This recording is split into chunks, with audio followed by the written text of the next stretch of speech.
Bueno, mi nombre es Daniel Ernesto Gali. Yo vengo de una familia de origen árabe, de Siria. Mis abuelos eran de Siria. En realidad mis cuatro abuelos son de Siria. Eh, Mi abuelo paterno nació en Hardy y se vino a la Argentina a fines en el 1890 por ahí.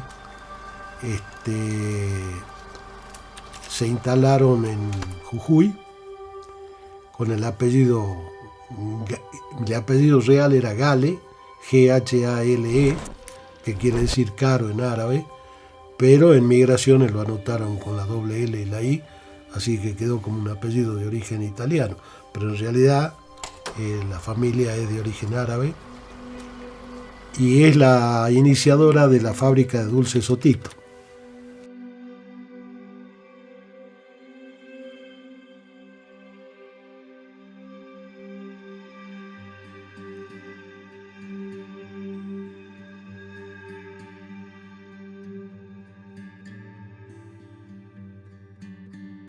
Pero bueno, mi abuelo empezó siendo vendedor ambulante, como muchos paisanos. Después puso una zapatillería, pero a partir de ese almacén, donde trabajaba también mi padre, pudo conseguir los recursos para, y sobre todo mi papá, comprar una finca en la laguna de Yala. La finca esa era originalmente de un inglés de apellido Anderson, y la esposa de este señor le gustaba coleccionar libros de filosofía. Tenía una bibliotequita ahí en la casa, una casa que se construyó a lomo de mula hace más de 90 años. No había camino todavía. Y Anderson falleció y la viuda de Anderson se la vendió a Cherepó, que fue el ingeniero que vino a trabajar en el ferrocarril.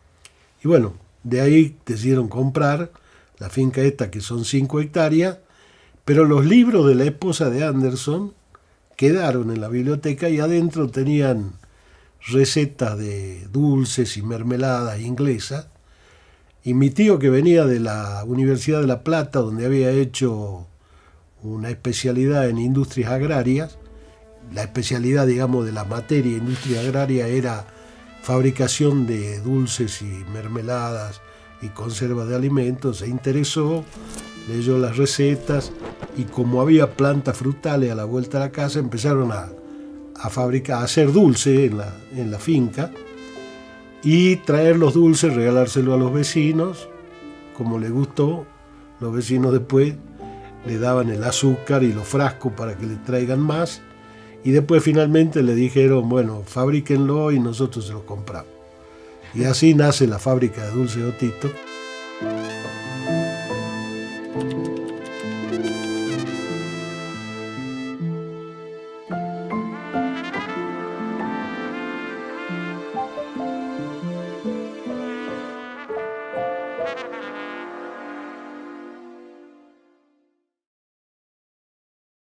Mi especialidad fue, yo soy químico, licenciado de química recibido en la UBA, y fui a trabajar a esta fábrica de tomate con mi esposa, que era compañera mía de la facultad, y ahí tenía 24 años, 24. Y empecé a trabajar en la universidad. Carmen también se incorporó a la universidad. Ella empezó en química orgánica, es profesora de química orgánica. Ahora es profesora emérita de la universidad, ya está jubilada. Yo también, yo estoy como profesor consulto. Pero en esa época empecé en la materia que se llamaba Introducción a la Química, a preparar trabajos prácticos, y uno de los trabajos prácticos era recristalización y purificación de sulfato de sodio. Pero el sulfato de sodio del frasquito químico, digamos, ¿no? Para estudiar las curvas de solubilidad, etc. Y conocí a un señor que era especialista en electroquímica, que era español, Verdú de apellido, que había instalado en la salida del chorro del dique de la Ciénaga, había puesto una turbina para generar energía eléctrica y tenía una planta de lavandina, hacía hipoclorito de sodio por electrólisis, le vendía eso a Coca-Cola para lavar las botellas, pero él, por la sal, conocía la Puna, conocía San Antonio de los Cobres, y ahí lo conoció a un minero que era Robustiano Chocobar, que tenía una mina, un yacimiento de sulfato de sodio.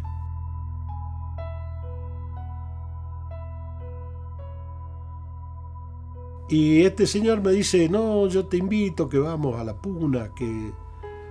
Y yo no, la verdad que la Puna de Salta no la conocía para nada, y cuando estudiaba, un profesor de termodinámica, que fue la materia que terminé dictando después acá, hasta que todavía sigo, me dice, usted, cuando me tomó el examen final, me dice, ¿usted no conoce la Puna de Salta, San Antonio de los Cobres? No, la verdad que no. Dice, eso es mejor, es más lindo que el Gran Cañón del Colorado.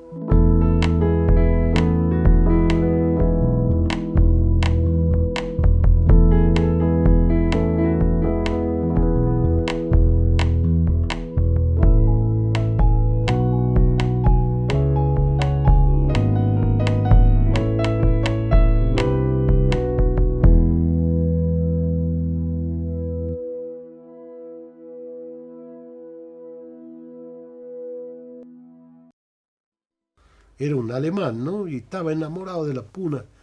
Así que cuando me dijo este señor, vamos a la Puna, encantado fui.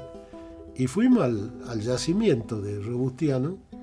Y yo, cuando vi el sulfato de sodio mineral cristalizado como decahidrato, mezclado con arenas, arcilla, sal, dije, esto es una maravilla. Además, uno en la universidad estudia, lee en el libro, sí, aparece en tal lugar, tiene tal forma, pero otra cosa es verlo, ¿no?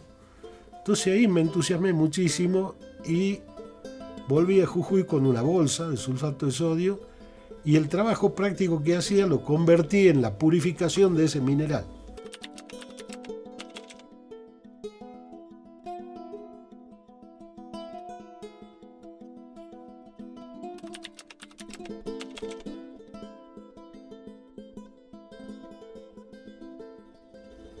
Y justo al frente de mi casa, acá en Jujuy, donde yo vivía en un edificio de departamento, vivía un gerente de Celulosa Jujuy.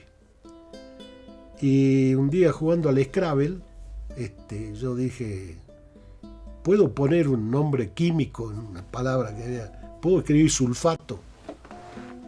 Y me dice, no me hablé de sulfato, tenemos la fábrica parada, pues no tenemos sulfato de sodio, porque... Digo, pero ¿cómo no tenés sulfato de sodio acá en la Puna? Está lleno de sulfato. Y de ahí nació la iniciativa de hacer una planta para producir sulfato de sodio en la Puna.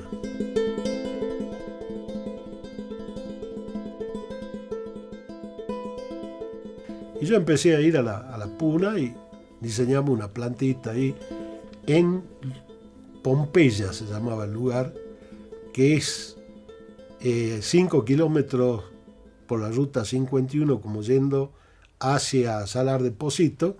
A 5 kilómetros de San Antonio está el lugar donde desemboca el río que viene de los baños de Pompeya.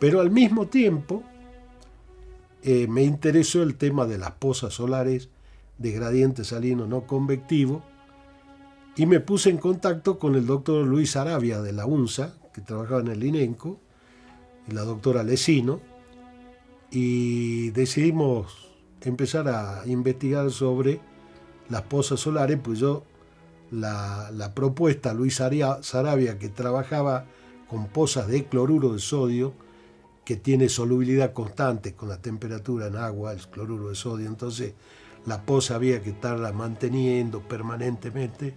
La sugerencia fue, la hagamos con sulfato, que tiene solubilidad variable con la temperatura, y entonces va a tener un gradiente autocontrolado. Bueno, presentamos un proyecto a la CECIT, al CONICET, salió aprobado. Realmente era una invención, tal es así que yo ese procedimiento lo patenteé. La patente venció el año pasado, ya en el 23. Y no solamente era para producir sulfato de sodio decahidratado, también se usaba la poza para anhidrar, porque la poza se calentaba en el fondo a más de 60 grados, ¿no? Naturalmente.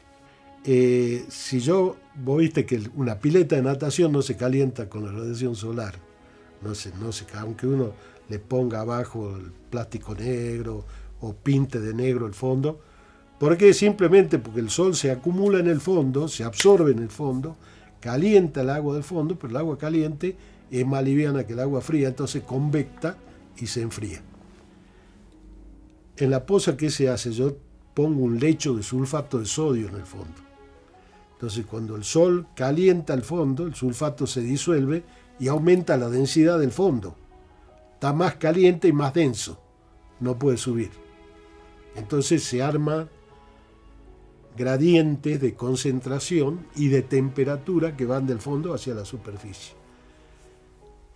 Y todo ese gradiente térmico hace de tapa térmica, es como si uno le pusiera una tapa de telgopor a la poza, ¿no? Entonces puede tener la extensión que uno quiera. Yo tenía un 30% de Sociedad Minera Pompeya, pero lamentablemente cuando vino la guerra de las Malvinas, Pirquitas quebró prácticamente, y la empresa Sociedad Minera Pompeya cerró, pero yo tenía el procedimiento, quería seguir, me interesaba mucho la minería, así que busqué la forma de tener el yacimiento de Vega de Arizaro, la mina La Salvadora, que era un yacimiento relativamente chico de sulfato de sodio, pero suficiente como para trabajar. Entonces llegamos a hacer una planta en Vega de Arizaro y otra en Tumbaya para hacer sulfato de sodio anhidro. Entonces fui de nuevo a Celulosa y le digo, bueno, está la posibilidad de reiniciar la producción. Se interesaron, el ingeniero Culfo era el que decidió visitar en la planta de Tumbaya, donde yo había hecho una poza y tenía un cristalizador. Entonces dio instrucciones que sí, que me van a hacer un contrato de precompra de mineral, y de esa forma yo tenía cómo moverme y empezamos a producir de nuevo.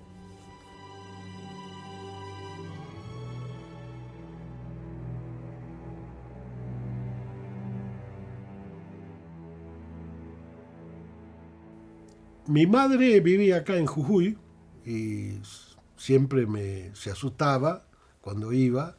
La hermana de ella vivía en Santiago del Estero y el esposo de la hermana, cuando yo los iba a visitar, mi tío, la primera pregunta es: ¿seguís haciendo esas locuras de irte a la montaña y quedarte ahí metido? Y claro, para ellos era una cosa que primero no era necesaria, desde el punto de vista económico hablando, ¿no?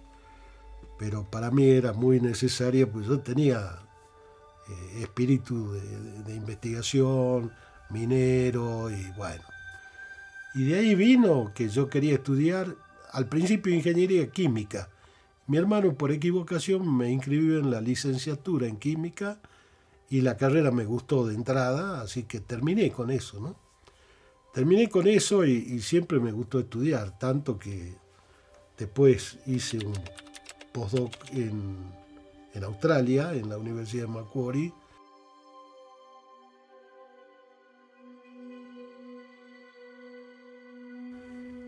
A raíz de la hecatombe que vino para los pequeños mineros cuando se cerró el ferrocarril y prácticamente se paralizó todo, yo también tuve que parar mi actividad y me fui a San Juan a trabajar en otro salar, un salar que estaba en La Rioja, que era Laguna Brava. Bueno, cuando tuve la oportunidad de volver a Australia porque me contactaron porque les interesó un proyecto minero y la persona con la que me contacté estaba relacionada con la Universidad de Macquarie.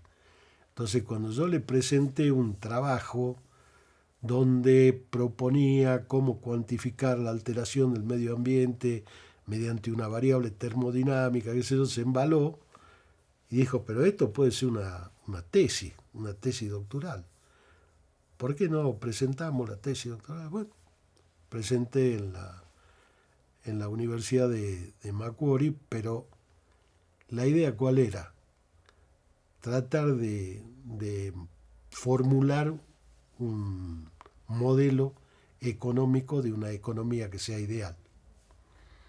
Entonces, el principio guiador era, si la termodinámica tiene flecha del tiempo, es decir, las cosas van en una dirección, eso dice el segundo principio de la termodinámica, en la economía también hay flecha del tiempo, porque nadie puede negar que hay un bienestar promedio, digamos, ¿no?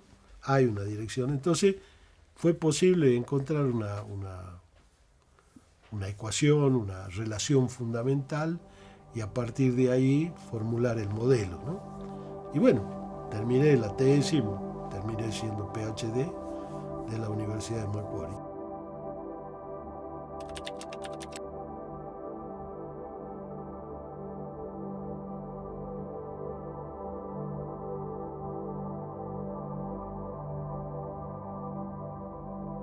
Inclusive viajando, vos estás todo el tiempo pensando. Yo tardaba 9 horas en llegar a Vega de Arizaro saliendo desde acá. Tenía que ir por la Quebrada del Toro, muchas veces se cortaba, había problemas, pero también funcionaba el tren.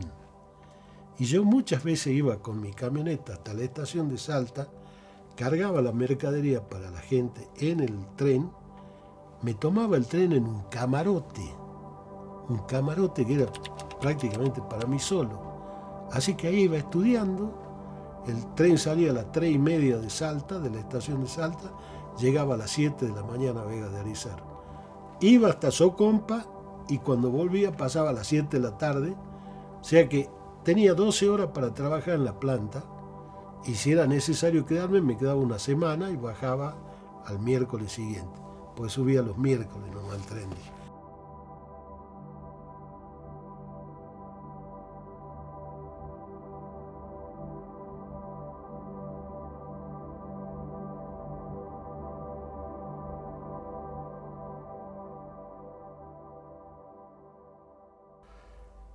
Me llamaron un día yo ya estaba acá, tenía una plantita de hipoclorito de calcio y hipoclorito de sodio, se lo vendíamos, con eso le pagaba los estudios a mis hijos, digamos, porque bueno, después de quedar en Pampa y La Vía, hubo que remontar, ¿no? Remar en dulce de leche. Y en el 97 apareció la relación con la gente de Australia, pero ya en el 2005 me llamaron para ver si me interesaba hacerme cargo de un proyecto para la explotación de litio en el Salar del Rincón.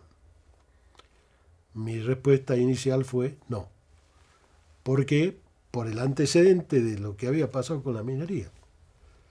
Entonces, bueno, pero por lo menos quédate como referente, no te hagas cargo, pero nosotros queremos que nos manden 1.000 litros de salmuera a Alemania, porque hay una empresa que va a hacer el desarrollo del procedimiento.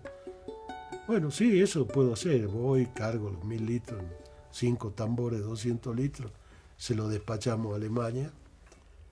Y después de unos 2 meses, 3 meses, cayó el dueño, el que había comprado el Salar del Rincón, la propiedad del Rincón, con un manual, y me dice, esto es lo que me propone la gente. Como yo sé que vos sos químico, quiero que lo mires.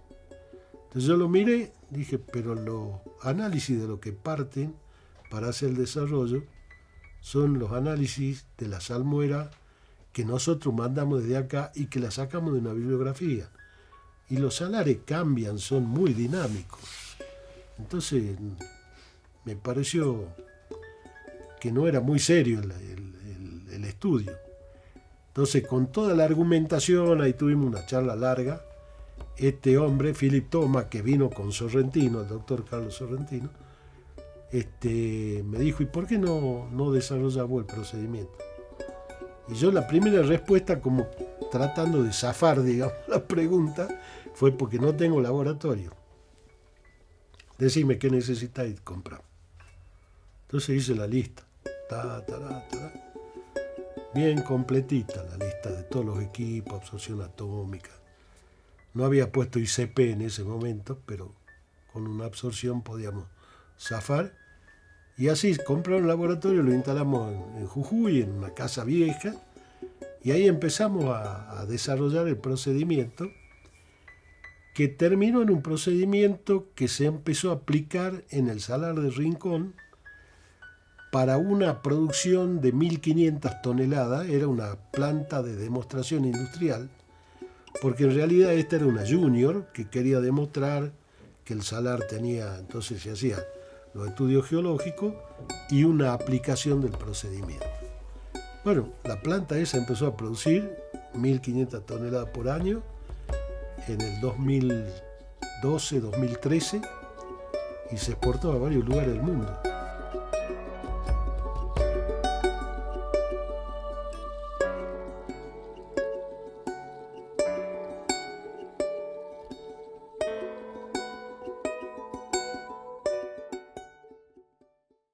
En el año 96 lo voy a saludar al secretario de Minería, que era Daniel Meilán, que me conocía mucho porque él era evaluador de la parte minera del Banco Nacional de Desarrollo. Y después quedó como secretario de Minería, pero yo lo conocía de hacía mucho tiempo. Y era una persona que siempre apoyaba a los mineros, te empujaba, que vayas para adelante. Y lo fui a saludar y la secretaria me dice, espéralo que está ocupado. Entonces, como habían pasado como 20 minutos, y yo era saludarlo nada más, le digo a la secretaria, decirle por favor que yo vengo nada más que a saludarlo por la fiesta de fin de año, pero puedo volver en otro momento. Entonces entra y sale inmediatamente ella y me dice el licenciado Meilán que si usted se va no vuelva más. Ah, bueno. Entonces me quedo pues enojado con la... Entonces después cuando me hace pasar me dice, ¿no sabés con quién estaba yo acá adentro? No, digo, la verdad que no. ¿Quién estaba? El gerente, creo que era doctor, Gonzalo Tufiño, es el CEO de la FMC. Y yo haciendo una broma le dije, bueno, pero no es tan importante, porque ellos traen carbonato de sodio de Wyoming, cuando yo se lo puedo fabricar ahí en la Puna. Y el otro abre los ojos así y me dice, ¿vos podés fabricar? En ese momento la FMC tenía un problema muy serio y estaban a punto de cerrar la planta de carbonato de litio en Catamarca, porque el precio del combustible era muy alto. El precio del carbonato de sodio, a pesar de que ellos lo importaban, ellos mismos de su empresa, los productores más grandes de carbonato de sodio en el mundo, traerlo al puerto, subirlo a la cordillera, llevarlo hasta el Salar del Hombre Muerto, le terminaba costando $350 una tonelada. ¿Y qué pasó? Cuando ellos pusieron en marcha la planta de carbonato de sodio, el precio del carbonato de litio era $3.600. Y en Chile lo bajaron a 3.600, lo bajaron a 1.800. Y ahí la dejaron a FMC afuera de costo. Entonces todo lo que signifique bajar el costo de los insumos o del combustible iba a venir muy bien.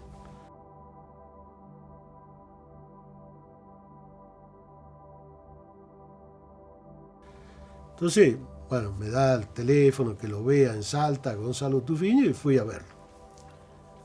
Y había un gringo de la FMC sentado en un escritorio atrás.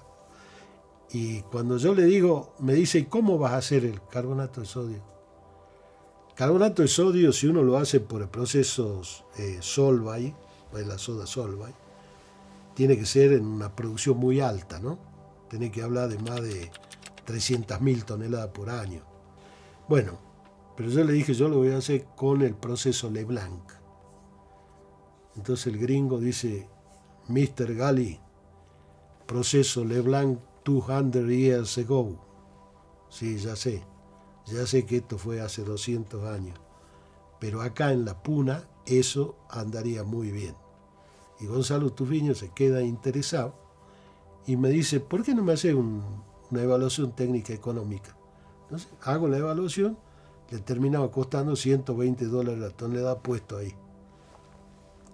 Bueno, dice, como esto es medio poco creíble, tráeme una muestra del producto. Pues yo le decía, lo vamos a hacer en solución, no hace falta secarlo porque lo vamos a hacer ahí en la puna. Vamos a usar caliza de Tocomar, sulfato de sodio del que yo estoy produciendo y carbonilla que voy a llevar de Zapla, pero cuando esté el gasoducto podés usar el hidrógeno como agente reductor, el gas de agua. Bueno, tráeme una muestra. Entonces bajo, yo no tenía laboratorio, no tenía nada. Y tenía un laboratorio para analizar sulfato de sodio nada más. Entonces le pedí al secretario de minería de acá de Salta, el director de mina, creo que era el licenciado Sala, que me preste la mufla que ellos tenían y un crisol. Entonces en el crisol hice la mezcla de caliza, carbonilla de Zapla y sulfato de sodio. Lo metí ahí a 900 grados, tanto tiempo, lixiviamos, salió la ceniza negra, la filtré, lo puse en un Erlenmeyer y acá está esto vamos a hacer. Si hace falta concentrar, lo concentraremos un poquito, pero no puedo saber qué ley tiene. Bueno, no hay problema. Y lo manda a Wyoming. Lo analizan allá y se viene Vijay Mehta, que era el jefe de química de Wyoming. Dice, tráemelo a Gali acá. Voy. Quiero que repita lo que ha hecho delante mío. ¿Cuál era el secreto? No tenía nada de boro, porque ni el sulfato tenía boro, ni la caliza tenía. Y el boro en ese momento era medio un veneno para la producción de carbonato de litio.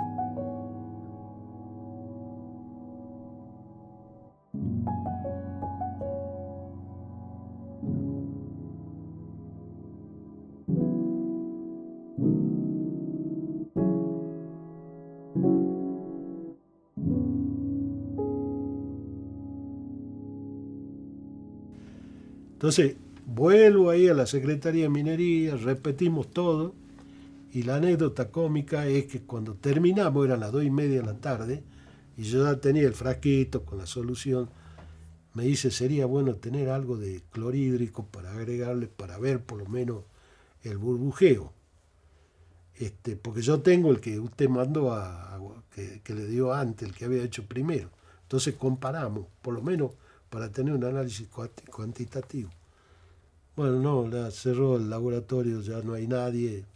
Y volvíamos al centro y yo veo una verdulería.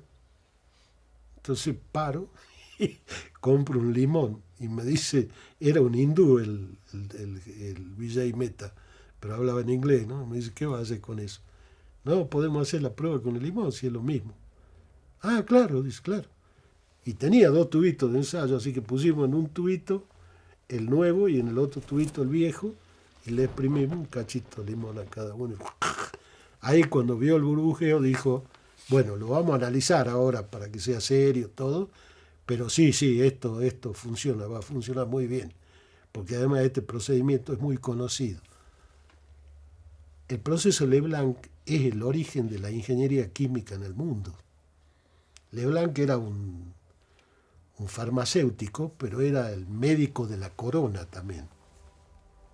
Entonces cuando vino la Revolución Francesa, el tipo tenía, bueno, el rey había prometido un premio a quien descubra una patente para reemplazar el carbonato de sodio que tenía que comprar de Turquía, que le habían subido el precio.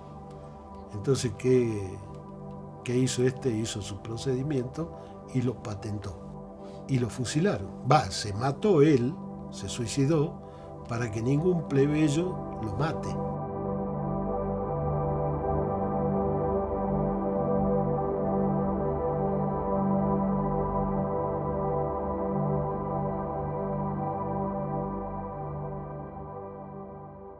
No, la termodinámica es la ciencia que estudia los intercambios de energía entre los sistemas. Básicamente es eso. Grandes profesores de termodinámica, hay uno que se llama Sommerfeld, que dijo la termodinámica es una disciplina, en inglés dijo funny.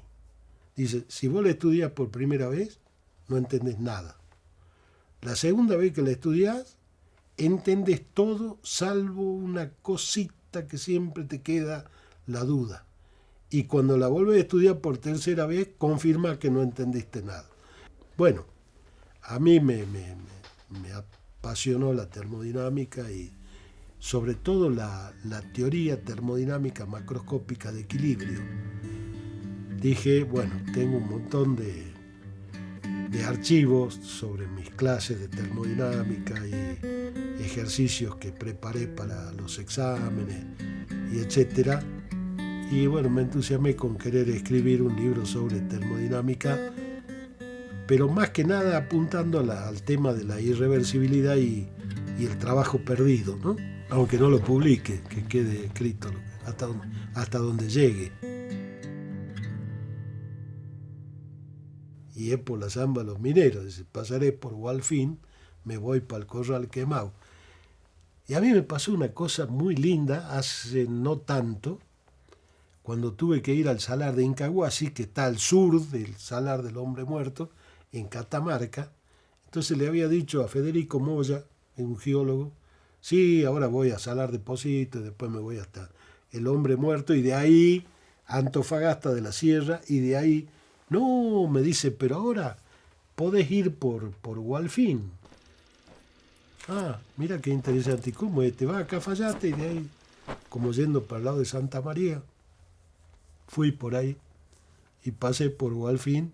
Bueno, la anécdota es que Dávalo se quedó con el amigo ahí en el almacén y Paredes se había ido al Culampajay a buscar el oro. Cuando vuelve, no tenían cómo pagarle a Marcelino Río lo que habían consumido. Entonces Dávalo le dijo, no, no te preocupes, yo te voy a hacer una zambita. Y el otro, ¿qué zambita? Y vino a Salta, escribió la zamba de los mineros y después se ha convertido el almacén en un centro turístico, ¿no? Me acuerdo que cuando tenía 29 años ya estaba con el tema de la cordillera y tuve una enfermedad casi terminal, ¿no? Que terminaron llevándome en un avión sanitario al hospital italiano en Buenos Aires. Ya, es más, un médico entró y me dijo que prepare los papeles porque se acababa la película. Y después otro me propuso un tratamiento con sulfamidas y corticoides, y más o menos estaba parada entre comillas, ¿no? El problema. Y cuando volví acá, el médico de acá, prohibido subir a la puna, yo estaba muy delgado, había perdido mucho peso, estaba realmente no muy bien. Y yo tenía un capataz que trabajaba conmigo en Vega de Arizaro. En ese momento estaba parado todo. Y en el mes de mayo fue, creo. No, yo me voy con Beltrán, Santos Beltrán. El que, digamos, fue uno de mis maestros mineros, ¿no? Era un maquinista de las máquinas negras del ferrocarril, la que eran a leña, que andaba por la zona, por el C14. Y él se había instalado en Tacataca, ya grande, y yo lo contraté, tenía un camioncito, me cargaba el sulfato ahí en Vega de Arizaro. Y fuimos en mi camioneta. Yo me acuerdo que subimos por el Abra del Ipán, pero el camino no era por el cruce que hay ahora entre el Salar de Olaroz y Cauchari, sino que había que dar la vuelta por el norte y cruzar el río Rosario. Se nos quedó la camioneta en el río y yo bajé porque yo tenía 30 años, él tenía 50 y largo, y se me acalambraron las piernas. Me subí a la camioneta y me dice, no, usted maneje y yo la voy a sacar. Y la sacó, se fue caminando 2 o 3 kilómetros, seguimos hasta Vega de Arizaro. Nevaba a Mari. Llegamos a Vega de Arizaro, yo no podía bajarme de la camioneta. estaba totalmente quieto. Este hombre hasta me alzó, me bajó, me puso, me dice, espere un momentito, yo ya conozco el problema que tiene, yo voy hasta la farmacia, ya vengo. Esto parece, no se lo cuento a los médicos porque algunos se enojan, pero fue a la farmacia era una vertiente que había ahí en La Vega, justamente, La Vega de Arizaro, y trajo un yuyo copa a copa, de ahí arriba. Yo le voy a preparar una infusión, dice, tiene que tomarla con bombilla, como si fuera mate. Va a pasar media hora, ya se va a sentir bien. Tal cual. Yo no podía comer. Después de tomar eso, pasó no media hora, un poco más, tenía hambre. Y habíamos hecho un asado en el horno de la cocina leña ahí, que estaba el mejor asado que comí en mi vida.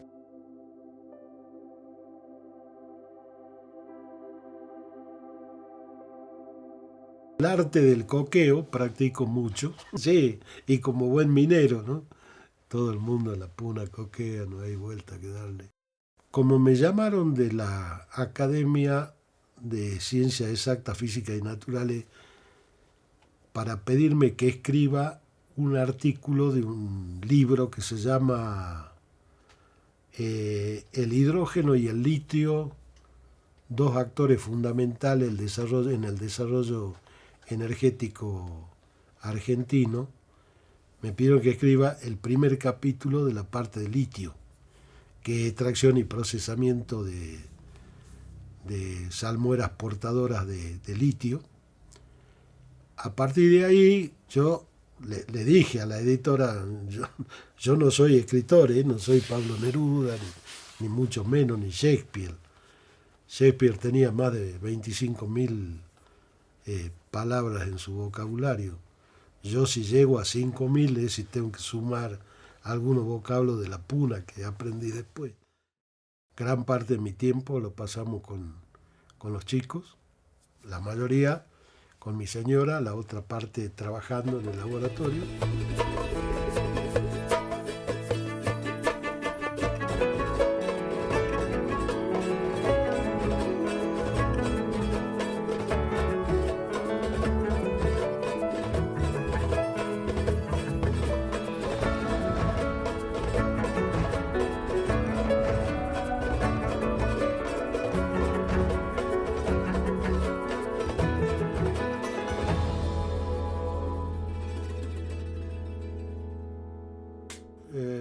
Filósofo al doctor.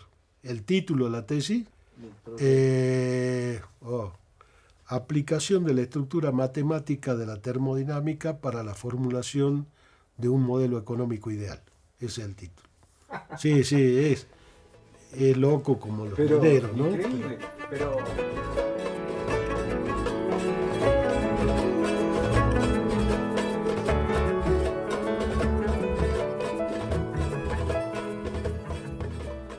Se acaba, pero no se acaba. Siempre aparece algo nuevo, siempre aparece un nuevo desafío, ¿no?